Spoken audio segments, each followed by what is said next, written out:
ધોરણ 10 અને ધોરણ 12ના વિદ્યાર્થીઓ માટે બોર્ડ પરીક્ષાની અંદર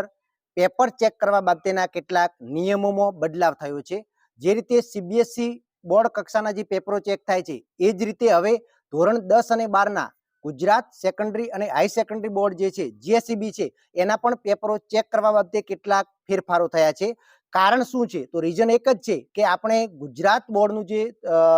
રિઝલ્ટ છે એ સીબીએસઈ કરતો થોડું નીચું આવતું હતું, એટલે કે 60%, 68%, 70% આવતું હતું, જ્યારે સીબીએસઈ બોર્ડનું જે રિઝલ્ટ છે એ 90%, 92% જેટલું આવતું હતું। એટલે હવે ગુજરાત બોર્ડ પણ મોટા ભાગના વિદ્યાર્થીઓ પાસ થઈ જાય એ પ્રકારનું આયોજન કરવા જઈ રહી છે। એટલે કે માર્ચ 2024ના જે બોર્ડના પ્રશ્નપત્રો છે એ ચેક કરવા માટેના કેટલાક નિયમોમાં ફેરફાર કરેલો છે। તો એ નિયમો કયા કયા ફેરફાર થયા છે અને એના માટે તમારે હવે કેવા પ્રકારનું પેપર લખશો તો તમને ગુણ મળી જશે, પૂરેપૂરા માર્ક્સ મળી જશે, એની આપણે ચર્ચા આજના વિડીયો અંદર કરવાની છે। તો સૌ પ્રથમ જોવા જઈએ તો પહેલો નિયમ એ બદલાવ થયો છે કે વિદ્યાર્થીઓ જે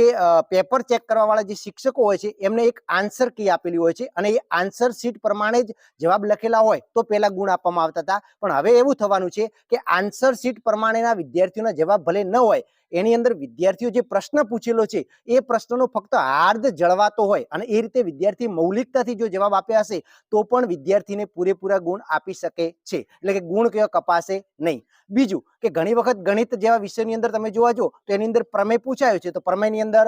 પક્ષ છે, સાધ્ય છે અને સાબિતી છે અને આકૃતિ છે, આ બધું જ લખવું પડતું હતું, પણ હવે જો પ્રમેયની અંદર ફક્ત વિદ્યાર્થી આકૃતિ દોરશે અને સાબિતી લખશે તો પણ એને પૂરેપૂરા માર્ક્સ આપી દેવામાં આવશે। બીજી વસ્તુ એ છે કે ખાસ તમે જો કે ઘણી વખત મોટા પ્રશ્નોની અંદર કોઈ પ્રશ્ન પૂછી ગયો છે પણ એ પ્રશ્નની અંદર વિદ્યાર્થીએ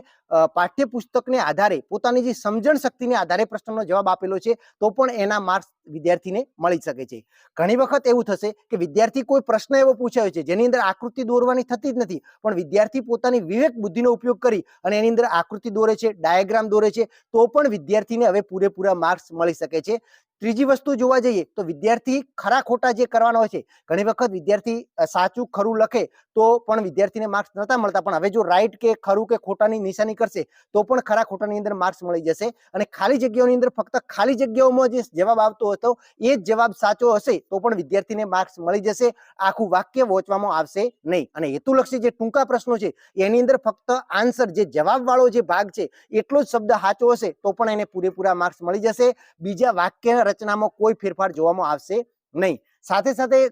જોડકા જોડોની અંદર ઘણી વખત એવું બનતું હતું કે વિદ્યાર્થીઓ આડાવડા તીર કરી નાખતા હતા એકની સામે બી તો પણ માર્ક નતા મળતા, પણ આ વખતે એવું થયું વિદ્યાર્થી લાઈન દોરે તો પણ માર્ક્સ મળવાના છે, વિદ્યાર્થી એની સામે 1, બીની સામે 4 એવું લખે તો પણ માર્ક્સ મળવાના છે। તો આ રીતે સંપૂર્ણ ફેરફાર કરવામાં આવેલો છે। અને સાથે સાથે વિકલ્પોની અંદર જોવા જઈએ તો વિદ્યાર્થી વિકલ્પોની અંદર 1ની સામે A આવે, 2માં C આવે,